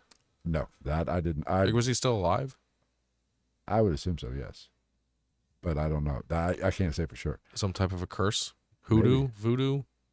Very possible. Santa Maria? Or whatever the fuck it is. Or sangria. I just want to say sangria. That's a drink. Santeria? Santeria, yeah. Apparently Santeria is the really scary one. Interviewed somebody that was fluent and maybe even practiced a little. Yeah, allegedly Santeria is like the real deal. Basically, it's like what everybody thinks voodoo is. The Catholic voodoo? Yeah. Well, because then isn't it like voodoo's a thing, but hoodoo's the one you got to watch out for or something like that? Jackie began showing... Hoodoo's Haitian voodoo, isn't it? Because there's African voodoo, there's Haitian voodoo. I think Haitian voodoo is called something else, but I know what you're saying. Jackie began showing symptoms of some researchers call oppression or attachment, extreme fatigue, mood swings, sudden nosebleeds, obsession with death imagery and nightmares. She's goth. Very good point. She reportedly drew strange symbols in her journals that resembled nautical knots and drowning imagery without realizing it. Oh, how do you not realize it? She's goth. Which is kind of interesting with the case from San Pedro being, Herman. Yeah, the drowning victim. Yeah. Huh. What makes this case so chilling is this wasn't a haunted house. This was a haunted person. Which is not uncommon Right. when you dive into this world. The phenomenon occurred at two different locations, very similar pretty much identical phenomenon in two different locations, separated by hundreds of miles. Jackie had no known psychic tendencies before all this started. She wanted nothing more than to have it stop, which is understandable. Even after investigators my niños. stopped documenting the case, Jackie claimed the entity never fully left. In an interview, she said, "I don't think it wanted the house." She said, wanted me. "I think it wanted me." Or your kids. Right. Not to be super dark, but Jackie reportedly moved again and withdrew from public contact, which don't blame her there. even with the investigators? Yes, some researchers claim she suffered from long-term PTSD, which I kind of get. I can understand it. If I'd assume she come from an abusive relationship Right. too. Right, and that on top of this, it's a recipe for disaster. One investigator reportedly experienced phenomena at his own home afterwards. Jeff Wheatcraft, the attic victim, was physically attacked in the attic, like we talked about. He reportedly suffered recurring nightmares involving drowning and strangulation. Now, That very much could just be psychosomatic. right, of the I would event. almost say that probably Of the is event. psychosomatic. But that does add some character to the event. I Yeah. think some credibility to the event. some credence. Yes. Clearwater revival. He claimed objects in his own home began to move on their own. Books falling from shelves, lights flickering, doors slamming when no one was around. See, now are we talking a Philip Project scenario for him? Yeah. Has he got so weirdly in depth into this case that it's now cramp? Yeah. That it's now manifesting itself in his own That's world. a very motherfucker. Calf? No, hamstring. Ooh. Uh The old fuck cramp? yeah, Wheatcraft became noticeably emotionally It just sounded withdrawn. like you said wheat crap. Wheatcraft became noticeably emotionally withdrawn after the case. Go ahead. He eventually distances himself from paranormal research for a time, citing psychic exhaustion and an energy that didn't want to let him go. See, that kind of feeds into the Tulpa-esque psychosomatic side of it when he withdrew himself from others. Right. Because you're kind of feeding into it by removing outside stimuli and influence from yourself. Right. So now you're just sitting there, for lack of a better word, with your own demons and no outside influence. Very plausible. Or, like we talked about, like I said in the beginning, you fuck around, you could find out. Right. Yeah, or something. Yeah, maybe something was like, I like this pussy. Especially if this was something that could be attached very, like what I kind of feel that this was attached. This wasn't a location haunting. This was something person based. So if something attached, there's probably multiple things, but something attached itself to Jackie, something else It may attached become a itself- transient spirit. right, or something else. There was multiple there, and something said, one said like It's a rock, legion. paper, scissors, and they said, you go with her, I'll go with him. And I think this is when people want to investigate the paranormal or go to all these cool haunted places, you better be prepared for this kind of, whether this is something attaching itself to you or you experience, or if it's psychosomatic, like what you just talked about. Either way, it doesn't matter. Either way, it's still going to fuck you up. Yeah, it's just like any of the shit that we may or may not have encountered when we went to Raws together. That's if anything that happened there really was what was happening, that's the place. That's just the memory of the building and the building blocks of it. Like nothing that I did run into or we did run into there ever felt like it was personal. That was a calm night. Yeah. I have experienced, like I said, that was the third or fourth time I was there. Yeah. That was one of the least active nights. Because we should do a return video since we recorded there. Yeah. We'll get a picture, have somebody take a picture of us where like it's just our silhouettes standing in front of the fucking marquee. But if we go, I don't want to go with a group. No. I mean, I'll go with other people of our choice. Just a, and it would literally just be like, listen to what we tell you to do. You're here. Yes, I want you to experience it and enjoy it because it would be people that we know that want to do the shit, but also don't fuck it up. And you're also kind of here to hold cameras and shit. Yes. We are the stars of this fucking show. I'm Fat Bagans, and this is... I'll think of something. Okay. Where was I? Dick Groff. Barry Taff, a veteran researcher involved in over 4,000 cases. God. So he wasn't easily startled. He wasn't easily rattled. This was one of the most disturbing cases that he said that he had ever seen. Taff claimed that the San Pedro haunting left him psychologically disturbed in ways no other case had. Yeah. So, and I'm not trying to sound like a dick, but I feel like I've heard of this guy. Does he have any? Well, we'll Google him. Any type of accreditation? I don't. Because I don't want to sound like an asshole, but like that's like us saying something. Like I feel like people are gonna. We will put Google less it. credit on us than they're going to on fucking Jason Halls. We will. Which he's on YouTube now. He's doing investigations again. Is he? Yeah. Without Grant? Without anybody? He's doing. I don't know. Still have Steve Gonzalez No, around? I met Steve Gonzalez. He used to have I believe it's called Beyond Reality podcast. I used to listen to with J.B. Johnson, I believe is his name. He's doing it with him and Junior Varsity guy. Dick. Yeah, but he's doing them with him now. But what caught my attention? I watched one. Not doing they did Jack Osborne. They did what was that? Randolph County Asylum, which I went the last actually. You were the last. The investigation I did right before. I want to go. I would love to officially do like an insane asylum or a reformatory or something like that. Which was an interesting experience. I mean, it's like if this shit exists, it's going to be places like that, right?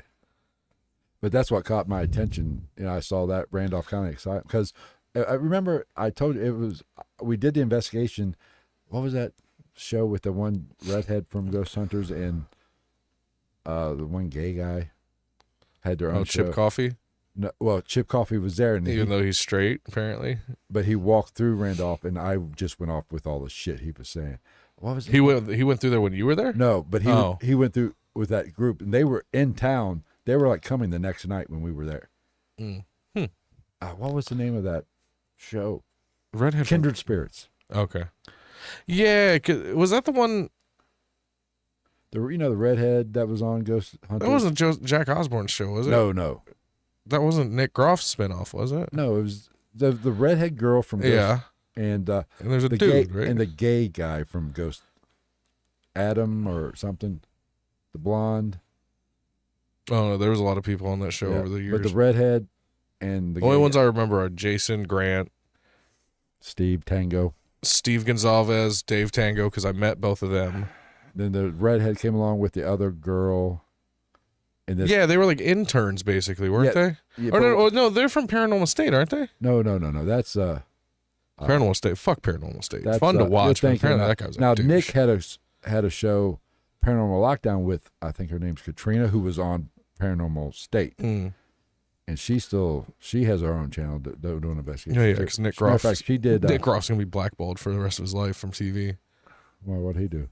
Just because Zach Bagans doesn't want him out. But she did. Personal opinion. I watched. I think it was Katrina is her name. She did Bobby Mackey's the week before they tore it down. They were in that. That's one I missed out on. Yeah.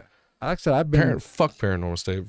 Fuck Ryan Buell, apparently. Apparently, he's a douche. Yeah. All right, where was I? I loved his captain's log that he did in that show. Oh, yeah. He was like, tonight Katrina ran into a demon inside of the bathroom. We're going to make her take a shit there in the middle of the night. I'm really hoping blocking my mic a little bit gives it that like. Day 4. Chip Coffee is coming in to walk around and tell us all the horrible shit that's happened here. We already know about it, but he's going to tell us anyway. And he's going to do it really sassy. All right. Those tall vampire lesbians coming to do the same thing. The redhead? Yeah. She's on. She does this show, the YouTube channel for Katrina. She's on that. She does readings from her house. Yeah, you were watching that shit the other night, weren't you? Yeah, she lives in Ohio somewhere. Oh, of course she does. But yeah. So does the fucking the fuck? What are the two documentaries on Amazon? Well, I think they live in Northern Kentucky. The couple. It's yeah. About the goblins. Yeah. Something ear. Not like ear the word, but I think they live in like Newport, actually. Yeah. Or somewhere. Fuck, I can't remember the name of the. Oh, the name of the show they did? Yeah. Oh, Hellier. Hellier, yeah. It's a good show. And I follow the guy on Instagram. I like them. I mean, we should hit them up. We follow them on Instagram. I think they follow us back. Do they? They might. I'd have to look. I think I have the Haunted Traveling Museum. Mm-hmm. I think they're not full of shit. No, they kind of remind me. I feel. And I think Hellier. I feel like we would get along. I feel like they're kind of like us if we had money. Right. I think Hellier is an excellent show. Yeah. Yeah. The story is cool. Fascinating. Now, Hellier 2. I don't even think I finished it. Wasn't as good as Hellier 1, but the whole how it just opened up and went to mall. Mm-hmm. What was it? Whoever, I forget the name. Endred Cole. Yeah. That whole that was fascinating, and it drew me in. Yeah.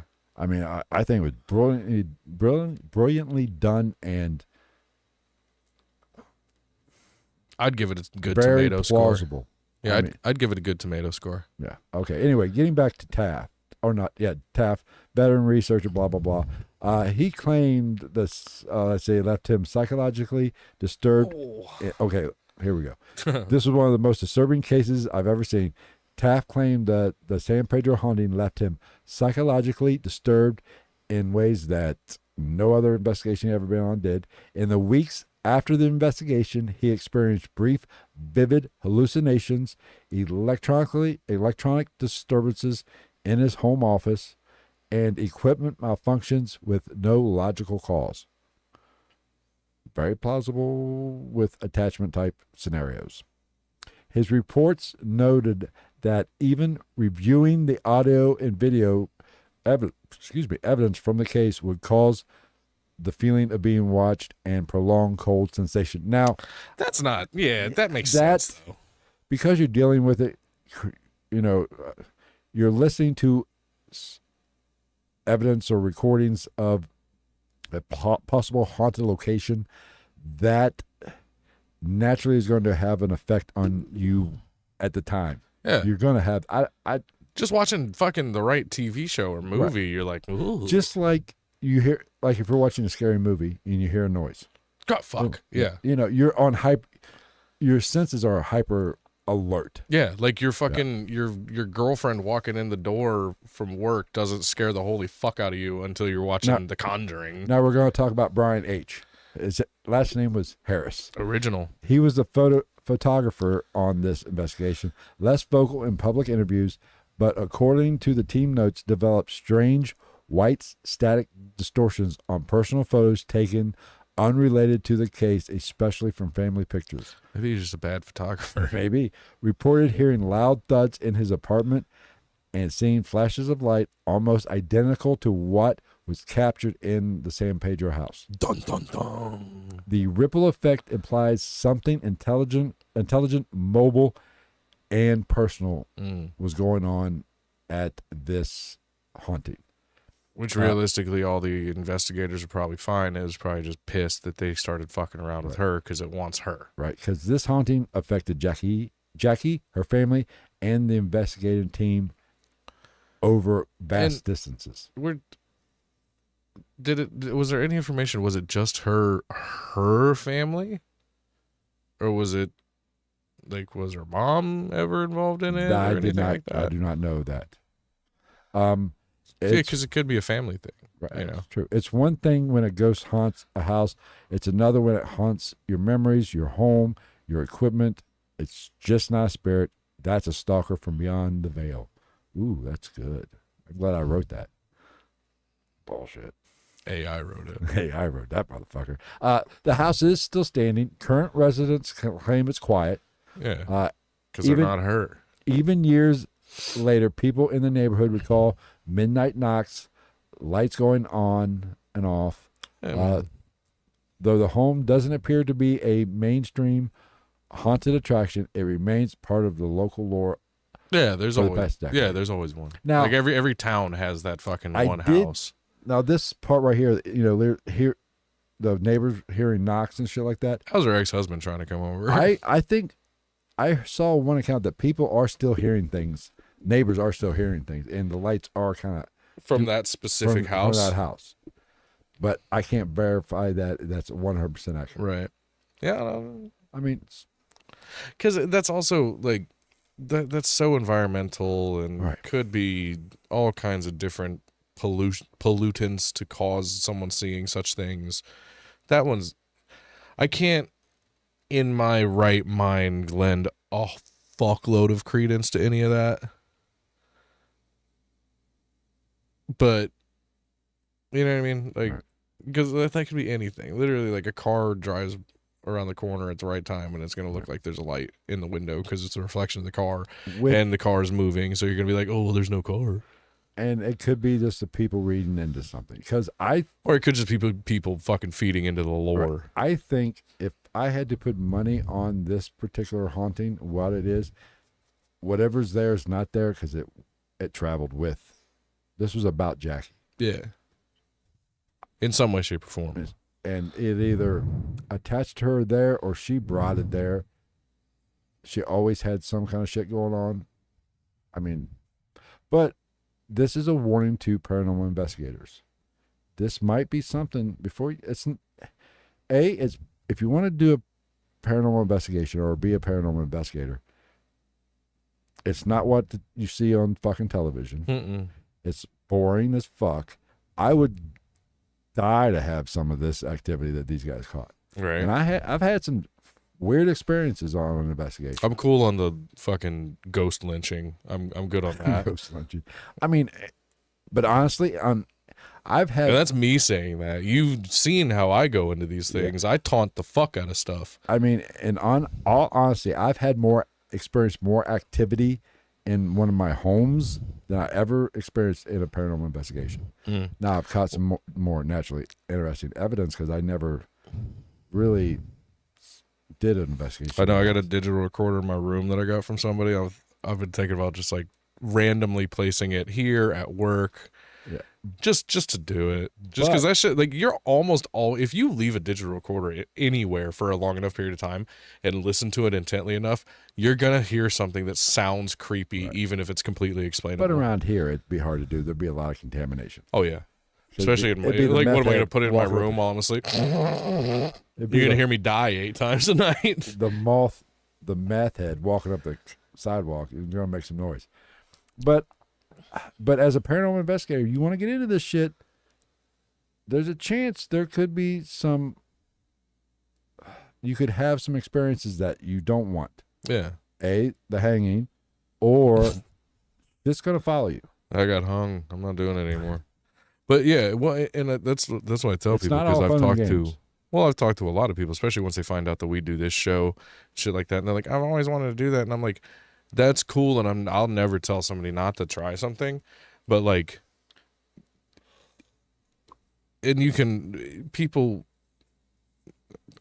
like us that have done it can attest to the fact that, like, a lot of people talk a big game about to be very like straightforward with it, a lot of people talk a big game about being in the dark until they step into the dark. Listen, I'm not afraid. At Raw's Opera House, there's been times, like I said, I've probably been there 3 times, maybe 4. I can't remember. Yeah. There's been on several. I would go off by myself. Mm-hmm. There's been times I've walked past the concession stand to go to the main auditorium and get to it, and it's pitch black dark, and have an uneasy feeling. Yeah. And then other times I'd go sit down there and do not. I mean, well, it's like, I mean, like we've only been on that one, but like you saw how I react to to shit. Like, put me in the dark. Like, oh, I think I heard something. Leaning into it. Close the door behind me. You got a flashlight? No. Shut the fuck up for 2 minutes. Like, and that's not to say like I'm cool or brave. Well, it's just like some people just are cut different. Well, and even people that do this don't do it the way that I do it. Like, I don't give a fuck to walk down a dark hallway. It's whatever. It's interesting. If there's interesting shit, that's probably where it's going to happen. Right. So that's where I want to be. You know, how can I say that? I'm the type to where when I investigate, I couldn't tell you all the places I've investigated but if you're getting something on a spirit box that says don't go here, I'm the first one. Fuck it, let's do it. Yeah. And I'm a firm believer you give it whatever these things are if you give it the power. Yeah, if you're gonna stop and be like, all right, guys, we're about to go into the room where all the bad stuff happened. Be ready, blah blah blah. No, just go. If it's gonna happen, it's gonna happen whether you fucking have a powwow about it or not. I call it the vampire effect. If you let it in, if you invite it in, it's coming in. Yeah, exactly. Like that's basically what I tell everybody. They're like, nothing's ever attached to you. No, because as far as I'm concerned, it's not fucking real. Like, you have no power over me if I don't fucking believe in you. Right. Like, you might be in a realm, but you're not in my fucking realm or my brain. Even if you knock something off the fucking table in front of me, I'm still gonna be like, all right, cool. Like, so you can fucking do parlor tricks. That doesn't mean shit to me. I've said multiple times on this podcast before you, probably even after you, if something, I'm not a big believer in possession. I believe it can happen, but I personally think... I would say I believe in maybe oppression I think it attacks... I hate to use this word, the weak. Oh, yeah. I've always said that. I've said this. The demon doesn't want inside my head. Yeah, I've always said that. It'd be fucking Ned Peterson or whatever his name was from last week. Yeah.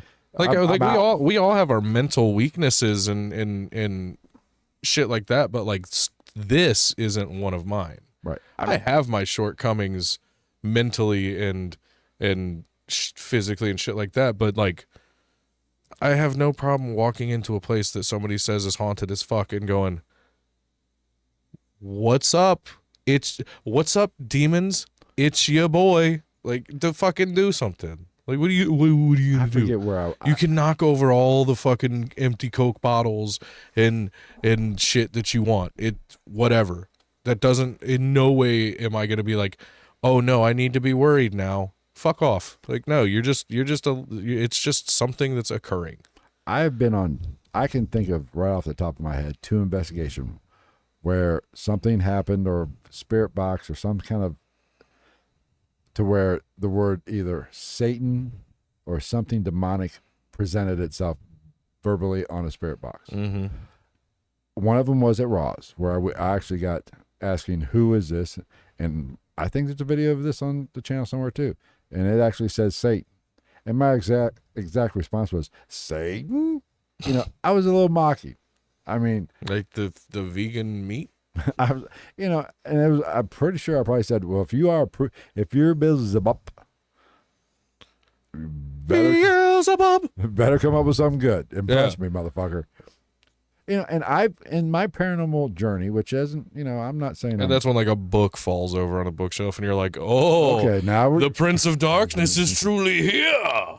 But you know, I've done all the go-tos that you should not do on an investigation. Yeah. Or in the paranormal world, I've pretty much broken all the rules on purpose. Yeah. We did it. We Yeah. knowingly didn't close that Ouija board. Yeah, Now, if we started doing investigations regularly, I would quickly become known for being that guy. And you've seen me do it. I taunt the shit out of something. Now, if I hear something or think I hear something, I'm going to. It's just like a fucking annoying guy when you're drunk at the bar. You're gonna taunt them to see if they'll fucking swing first. There is a chance that my stroke could have been caused by Zozo the demon. It's it's a possibility. I mean, I'm a. But fine I think we're done with that. health. I think that they got their fucking comeuppance. That's kind of a thought. Well, at the vlogging investigations. There's it's so like the expensive. end game of it is the end game of it is so time consuming on top of that. I mean, I would like to go. Here's the problem with going to like eyesight reformatory and all. Yeah. You have to go with groups. Yeah. And then that takes a little. Well, and then it's like you talk about, even if it's just the two of us, that's 2 cameras, that's 2 recorders. So that's, if it's an 8-hour night, that's 32 hours of content to go through. Like, not that I'm totally unwilling to do it. That is the worst part about paranormal investigating. I will say that wholeheartedly. You just listen to shit and go, nothing. I just spent 8 hours, nothing. Because you can't speed it up. The footage and audio review, it is boring. Yeah, you can't do it at like 2 times speed because you're going to miss anything. Anything that's there, you're going to miss unless something actively moves. I firmly believe the best part of an investigation is personal, not necessarily evidence caught. Yeah. I can get all the strange shit on a tape recorder or audio recorder or whatever, or a camera, weird light anomalies, but it's that personal experience, how it makes me feel. Yeah. Like I said, all the weird shit that for the most part happened at Raw's was completely undocumented. Right. Like I said, when I walked, there's been times when I've walked down to the auditorium into pitch black, I've had a sense of dread, and other times, nothing. Yeah. There's something to be said about that. Well, and I think that's why did I have a sense of dread there at one time, and it wasn't like I didn't have. Maybe the first time didn't have it, second time I did, third time I didn't. Or even on one night. One time I walked in, nothing. Another time I walked in later on in the night, ooh. Everyone was dead. You feel something. I mean, yeah. So I don't know. I don't know. Anyway, it's a conundrum. That's all I got. Maybe we'll start doing some investigation. It'd be nice if we could get some nice, cheap, easy ones. Not cheap, personal. Yeah. If anybody knows anybody into... You could go to that fucking old folks home down the street. Probably some shit going on there. There's a fucking ambulance there 3 times a week. There's some shit. It's called shit. All right. That's it for this week. Take care, everybody. We don't know what we're going to do next week, but... Might not be here. We might get taken by the demon devils. Maybe Zozo will cause me to have another... Well, we're going to go live next week. They're going to be like, ooh, Travis and Phil. We'll be like... Or maybe you'll be a unicorn. I don't know. All right. It's doable. We'll see you next week. Take care, everybody. Thanks for everybody who's in the chat. Appreciate you, Gonzo, and everybody else, Lamont, and your mom. Izzy was there. My mother was there. The regulars. I didn't see Gregory, though. Only one white. Yeah. We're multicultural. Hey, you're not a racist. We had a Puerto Rican, a black guy, a mixed guy. All right. There you go. All right. We'll see you next week. Take care. Bye. Fuck off.